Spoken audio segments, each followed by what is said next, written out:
The image that you see at the right are two members of Congress. On the left, Fred Thompson from Tennessee, and at the right, Howard Baker, both Republicans. Howard Baker uttered the questions that became kind of the nexus point of the Watergate investigations. By this point, increasingly the public accepted that there had been cover-up of unethical and illegal activities, but the question regarding President Nixon was, what did the president know and when did he know it? In other words, was the president involved, and how actively was he involved, and how early was he involved in what had been taking place since June of 1972? So back to our chronology. In October of 1973,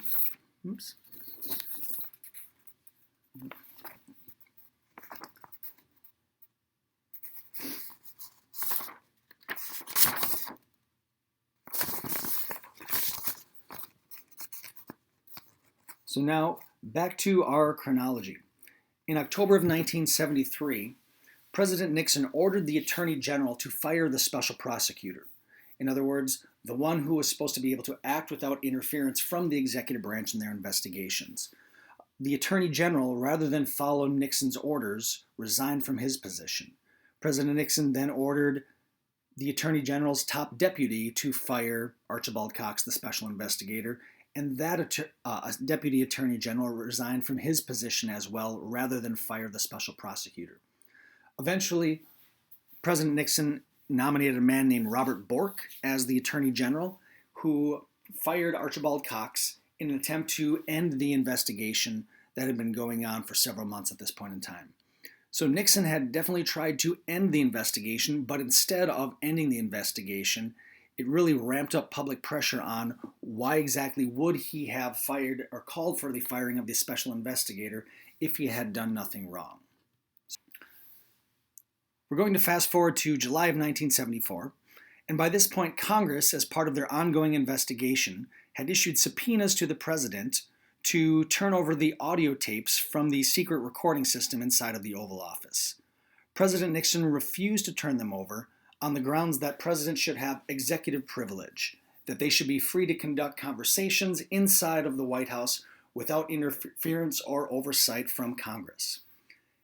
In a 9-0 decision in the case of the government of the United States versus the President of the United States, the Supreme Court ruled that President Nixon did have to comply with the subpoena issued by Congress to turn over the tapes. President Nixon complied, but only partially. He refused to turn over some of the tapes, including some of the recordings from the immediate days and weeks following the Watergate break-in. It was at this point that the House Judiciary Committee drew up and passed articles of impeachment against the President of the United States.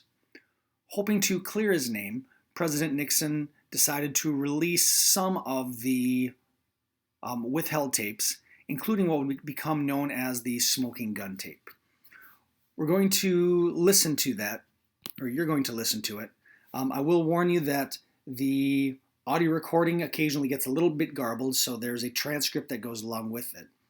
But as you listen to this recording from the summer of 1972, what specific ideas or what specific plans for covering up the truth about Watergate were Nixon and his aides discussing?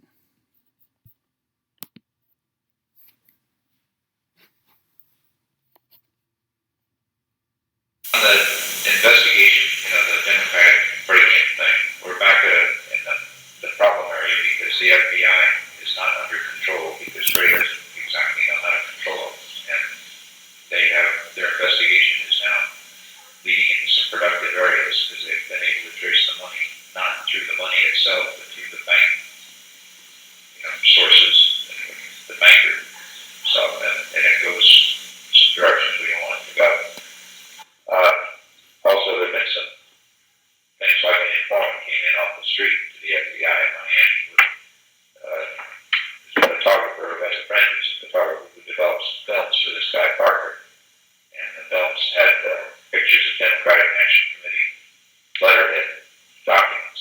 So there's things like that that are filtering in.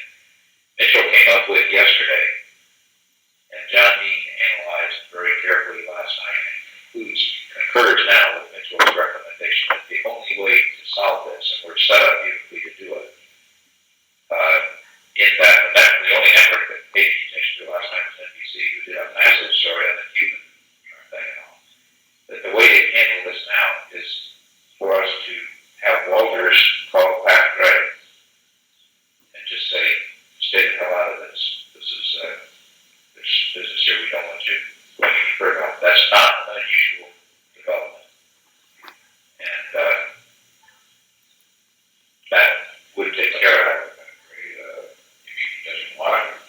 want to, he doesn't know how to, and he doesn't have any basis for doing it. Given this, he will then have the basis. He'll call Mark Felt in, and the two of them, and Mark Felt wants to cooperate because he's ambitious. They'll call them in and say, we've got the signal across the river to put the hold on this. And that'll fit rather well because the FBI agents who are working the case at this point feel that's what it is the CIA. But they're tracing the money. Well, they've traced to a name, but they haven't got to the guy yet. Kent Dahlberg. And so, he said he gave $25,000 in Minnesota. And the check went directly to this guy, Parker. Maybe he's, he did it to me, this is from the committee, it's directly traceable. There's some more through some Texas people that went to the Mexican bank, which they can also trace through the Mexican bank. They'll get their names today. And, well, I mean, there's no way that I'm just thinking if they don't cooperate, what do they say? They were approached by the Cubans, and Dahlberg has to say, and the Texans too, that if they will, and we're relying on more and more people all the time. It's the problem. And they'll stop if we take this other step, and they seem to feel that they do is to get them to stop. Fine. They say the only way to do that is the White House instruction, and that it's got to be to Helms and what's his name? Walters. And the proposal would be that Irwin and I call in. All right, fine. And say, how do you call them in? Well, we protected Helm on a hell of a lot of things. That's what everything starts. This is hunt. That'll cover a lot of people. That's scan. There's a whole lot of things that we just feel that this is very detrimental to have this thing going further. This involves these Cubans and a lot of hanky-panky that we have nothing to do with ourselves. What the hell did Mitchell know about this thing? I think so. I don't think he knew the details, but I think he did know how he handled the Dahlberg and Texas and so forth. Well, who was the asshole that did it? He said, Liddy, is that the fellow? He must be a little nuts. Yeah. I mean, he was just well screwed on, is he? That problem. So he was under pressure, apparently, to get more information, and as he got more pressure, he pushed the people harder to move harder on pressure from Mitchell, apparently. Oh, Mitchell said, why did you make my concern when I do this all? Do stuff, yeah. All right, I understand it all. We won't second guess Mitchell and the rest. Thank God it was close. The FBI interviewed Colson yesterday. They determined that would be a good thing to do.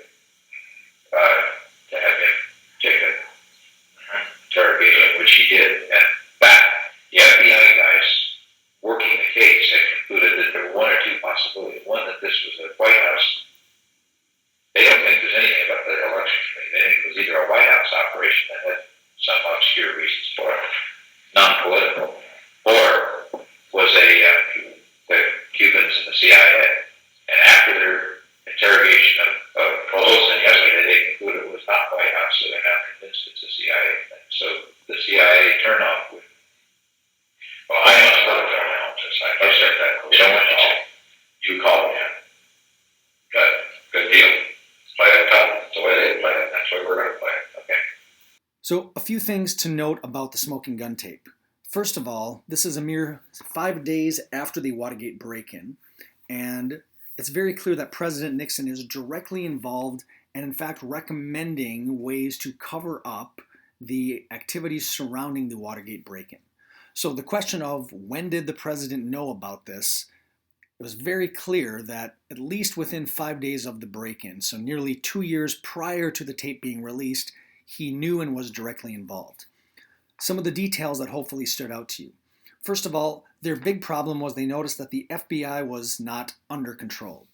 The Federal Bureau of Investigation, one of their jobs is to investigate federal crimes. The Watergate Hotel was in Washington, D.C., which meant that the break-in was a federal crime. So when he said that they had a problem with the FBI, their problem was that the FBI was going to do their job. Eventually, they came to the conclusion that what they needed to do was to direct the FBI director, Pat Gray, not to do the job of the FBI. One of the names that hopefully you noticed in there was the name Mark Felt. He was the deputy director of the FBI, and we would find out 30 years later that in fact he was Woodward and Bernstein's secret source. He was Deep Throat. He was the one who was witnessing firsthand attempts by the President of the United States and his aides to prevent any investigation from going forward.